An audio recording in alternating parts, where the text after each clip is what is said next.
Hello guys, in today's video I'll talk about how to fix Snapchat map glitch problem. So the answer is easy. Just go to the settings and then scroll down to the apps section, and then go to the search and search Snapchat, and next go to the storage.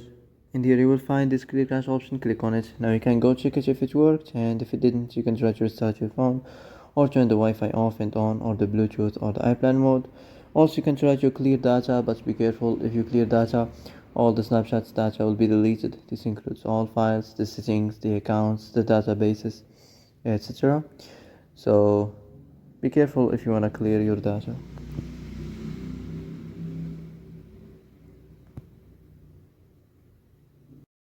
So that's it for today's video. I hope this is the answer you've been looking for. If you like this video, don't forget to like and subscribe, and see you in the next video.